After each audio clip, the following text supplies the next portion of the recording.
हर हर महादेव दोस्तों। I hope कि आप लोग अच्छे होंगे और आपका स्वास्थ्य बहुत अच्छा होगा और महादेव की कृपा से आप सुखमय जीवन व्यतीत कर रहे होंगे। महादेव आपका कल्याण करे। हम फिर से आ गए हैं एक नया अध्याय और एक नया एपिसोड लेकर। पिछला अध्याय जो था वो 8वां अध्याय था विद्वेश्वर संहिता का, जिसमें आपने देखा कि ब्रह्मा जी, विष्णु जी और केतकी का जो फूल है उसे कैसे क्या किया महादेव ने, और केतकी को कैसे शाप मिला, ब्रह्मा जी को कैसे शाप मिला और कैसे तीनों को पश्चाताप भी मिला, उन्हें मोक्ष भी मिला। अब जो है अब हम 9वें अध्याय में प्रवेश करने जा रहे हैं। चलिए शुरू करते हैं। और शुरू करने से पहले चैनल को सब्सक्राइब कर लीजिए ताकि एक भी अध्याय मिस ना हो, क्योंकि अभी आने वाले जो टाइम है उसमें बहुत कुछ आने वाला है। भगवत गीता, गरुड़ पुराण, लिंग महापुराण, ये सब कुछ हम पाठ करने वाले हैं, तो आपसे मिस ना हो जाए तो प्लीज सब्सक्राइब कर लीजिए, ठीक है। और कुछ नहीं समझ में आता है तो जरूर जरूर कमेंट कीजिए। आपके हर सवालों का हम जवाब देने की पूरी कोशिश करेंगे। आपकी भावनाएं हम तक पहुंचना और हमारी भावनाएं आप तक पहुंचना बहुत जरूरी है, ठीक है। तो चलिए शुरू करते हैं 9वां अध्याय महाशिव पुराण विद्वेश्वर संहिता का। महेश्वर का ब्रह्मा और विष्णु को अपने निष्कल और सकल स्वरूप का परिचय देते हुए लिंग पूजन का महत्व बताना। नंदिकेश्वर बोले, वे दोनों ब्रह्मा और विष्णु भगवान शंकर को प्रणाम करके दोनों हाथ जोड़कर उनके दाएं बाएं भाग में चुपचाप खड़े हो गए। फिर उन्होंने वहां साक्षात प्रकट पूजनीय महादेव जी को कुटुंब सहित श्रेष्ठ आसन पर स्थापित करके पवित्र पुरुष वस्तु द्वारा उनका पूजन किया। दीर्घ काल तक अविकृत भाव से सुरक्षित रहने वाली वस्तुओं को पुरुष वस्तु कहते हैं और अल्प काल तक ही टिकने वाली वस्तुएं प्राकृत वस्तु कहलाती हैं। इस तरह वस्तु के दो भेद जानने चाहिए। किन पुरुष वस्तुओं से उन्होंने भगवान शिव का पूजन किया ये बताया जाता है, जैसे कि हार, नुपुर, केयूर, किरीट, मणिमय कुंडल, यज्ञ पवित्र, उत्तरीय वस्त्र, पुष्पमाला, रेशमी वस्त्र, हार, मुद्रिका यानी कि अंगूठी, पुष्प, तांबुल, कपूर, चंदन एवं अंगूर का अनुलेप, धूप, दीप, श्वेत छत्र, व्यंजन, ध्वजा, चवर तथा अन्य यायन दिव्य उपहारों द्वारा उन दोनों ने अपने स्वामी महेश्वर का पूजन किया। उन दोनों यानी कि ब्रह्मा विष्णु ने, जिन महेश्वर का वैभव वाणी और मन की पहुंच से परे था, जो केवल पशुपति परमात्मा के ही योग्य थे और जिन्हें पशु बुद्ध जीवी नहीं पा सकते थे। हे संत कुमार, स्वामी के योग्य जो जो उत्तम वस्तुएं थी उन सभी वस्तुओं का भगवान शंकर ने भी प्रसन्नता पूर्वक यथोचित रूप से सभासदों के बीच वितरण दिया, जिससे ये श्रेष्ठ परंपरा बनी रहे कि प्राप्त पदार्थों का वितरण आश्रितों में करना चाहिए। उन वस्तुओं को ग्रहण करने वाले सभासदों में वहां कोलाहल सा मच गया। इस प्रकार वहां पहले ही ब्रह्मा तथा विष्णु से पूजित हुए भक्तिवर्धक भगवान शिव विनम्र उन दोनों देवताओं से हंसकर कहने लगे। ईश्वर बोले, हे पुत्रों, आज का दिन महान है। इसमें तुम्हारे द्वारा जो आज मेरी पूजा हुई है, इसमें मैं तुम लोगों पर बहुत प्रसन्न हूँ। इसी कारण ये दिन परम पवित्र और महान से महान होगा। आज की ये तिथि शिवरात्रि के नाम से विख्यात होकर मेरे लिए परम प्रिय होगी। इस समय जो मेरे लिंग, निष्कल अंग, आकृति से रहित निराकार स्वरूप के प्रतीक और वे सकल यानी साकार रूप के प्रतीक विग्रह की पूजा करेगा, वो पुरुष जगत की सृष्टि और पालन आदि कार्य भी कर सकता है। जो शिवरात्रि को दिन रात निराहार एवं जितेंद्र रहकर अपनी शक्ति के अनुसार निष्कपट भाव से मेरी यथोचित पूजा करेगा, उसको मिलने वाले फल का वर्णन सुनो। तो यहाँ पर शिवरात्रि जो है वो कैसे अस्तित्व में आई और उसमें क्या क्या करना चाहिए, जो जातक है उसको क्या क्या करना चाहिए, ये सब कुछ बताया। तो ध्यान पूर्वक सुनिए। 1 वर्ष तक निरंतर मेरी पूजा करने पर जो फल मिलता है वो सारा फल केवल शिवरात्रि को मेरा पूजन करने से मनुष्य तत्काल प्राप्त कर लेता है। जैसे पूर्ण चंद्रमा का उदय समुद्र की वृद्धि का अवसर है, उसी प्रकार ये शिवरात्रि तिथि मेरे धर्म की वृद्धि का समय है। इस तिथि में मेरी स्थापना आदि का मंगलमय उत्सव होना चाहिए। हे वत्सो, पहले मैं जब ज्योतिर्मय स्तंभ रूप से प्रकट हुआ था, उस समय मार्गशीर्ष मास में आर्द्रा नक्षत्र था। अतः जो पुरुष मार्गशीर्ष मास में आर्द्रा नक्षत्र होने पर मुझ उमापति का दर्शन करता है अथवा मेरी मूर्ति या लिंग की झांकी का दर्शन करता है, वो मेरे लिए कार्तिकेय से भी अधिक प्रिय है। उस शुभ दिन मेरे दर्शन मात्र से पूरा फल प्राप्त होता है। यदि दर्शन के साथ साथ मेरा पूजन भी किया जाए तो उसका अधिक फल प्राप्त होता है, जिसका वाणी द्वारा वर्णन नहीं हो सकता। इस रणभूमि में लिंग रूप से प्रकट होकर बहुत बड़ा हो गया था, अतः उस लिंग के कारण ये भूतल लिंग स्थान के नाम से प्रसिद्ध हुआ।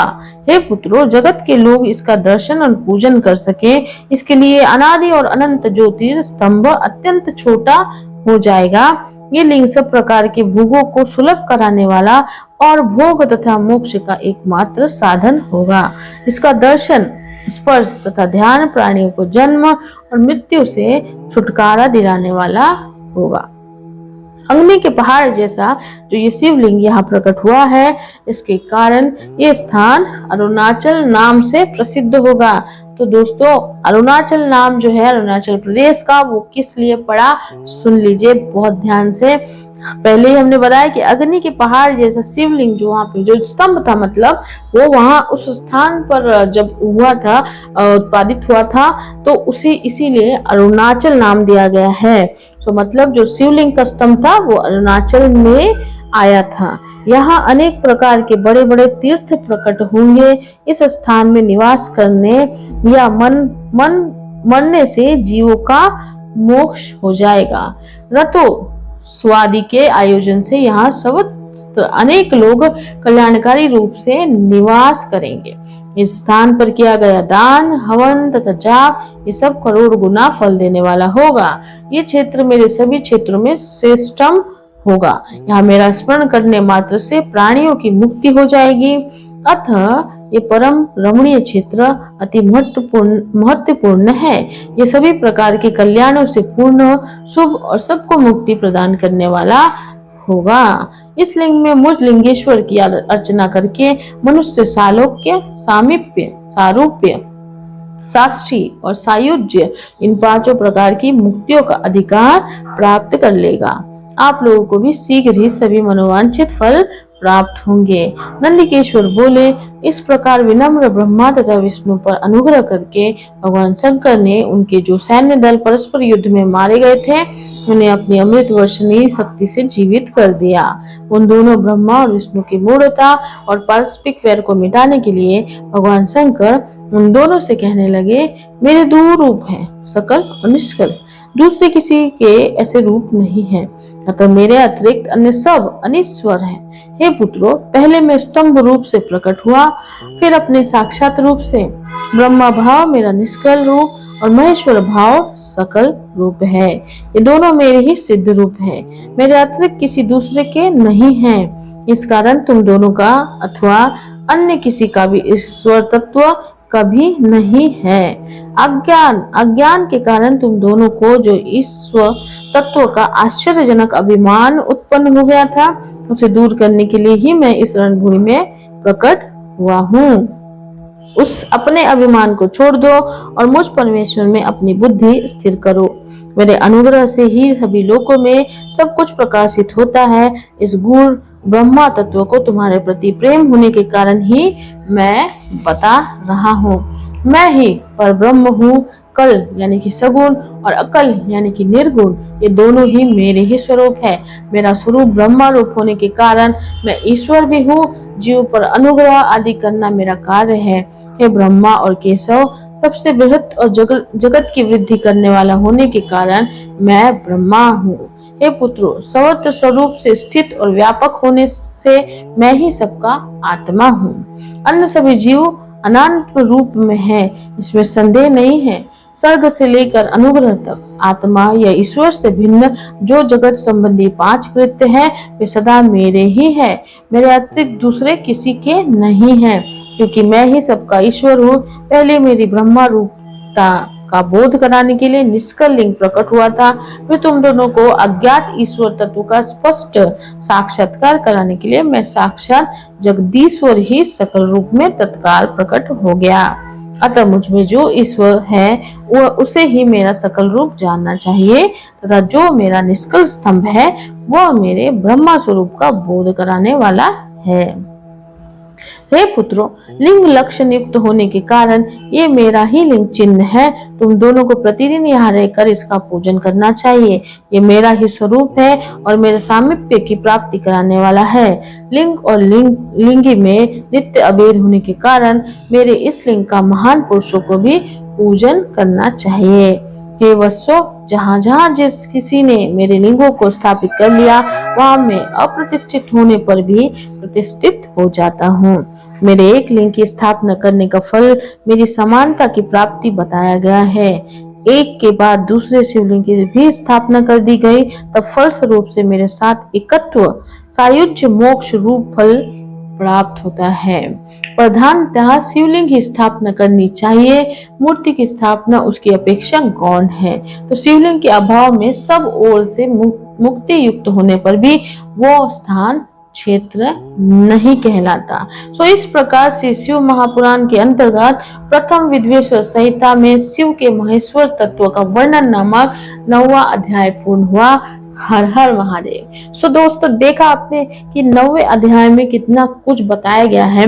जो महादेव है उन्होंने खुद अपने वाणी से बताया है ब्रह्मा जी और विष्णु जी को कि अनंत भी वो है, आदि भी वो है, आरंभ भी वो है, अंत भी वो है, तप भी वो है, आंडव भी वो है, सब कुछ वो है।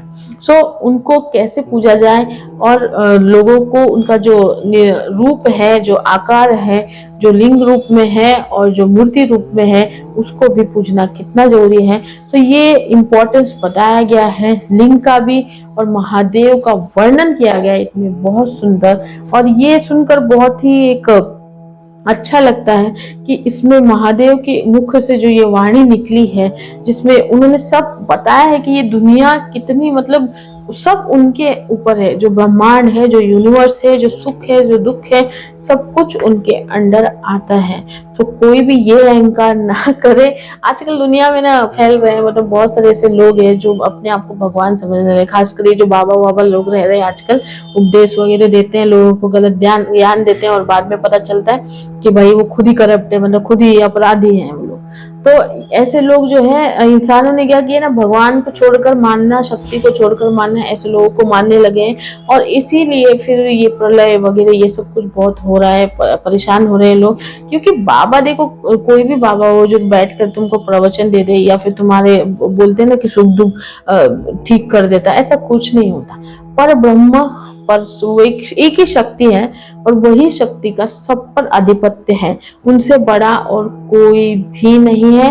कोई भी अगर आप अपने आप को उस लेवल का समझता है तो वो बिल्कुल भी, ब्रह्मा जी विष्णु जी का भी अहंकार टूट गया तो इंसान क्या ही है। सो ये जो इंसान करते हैं ना आज की डेट में, हमारा है। आजकल तो देश लड़ रहे हैं, पता नहीं कौन सी जमीन के लिए लड़ रहे हैं, जो कि उनका है ही नहीं, खुद का शरीर नहीं है तो जमीन के लिए लड़ रहे हैं। तो ये जो लड़ाई है ना, ये सब गलत है।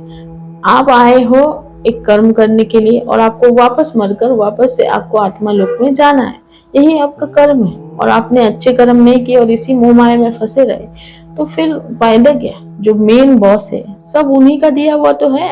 ये शरीर, ये वाणी, ये सब कुछ, ये दिमाग, ये सोच, ये मन, ये आत्मा, सब कुछ उनका है। उन्होंने साफ साफ ये शब्दों में कहा है। और पुराण पढ़ने से यही आता है आपको ज्ञान कि आपका कुछ भी नहीं है, बस उनका है। मैं करना छोड़ दीजिए। मैं जो होता है ना, वो अहंकार का चरम सीमा होता है। जब आप मैं करते हो ना, उसके बाद फिर आपका विनाश निश्चित है। तो आई होप कि आपको ये 9वां अध्याय पसंद आया होगा। तो जरूर बताइएगा, कमेंट जरूर कीजिएगा। कुछ समझ नहीं आया तो जरूर पूछिएगा। अगले एपिसोड में मिलेंगे 10वें अध्याय के साथ। तब तक अपना बहुत बहुत ख्याल रखिए। हर हर महादेव।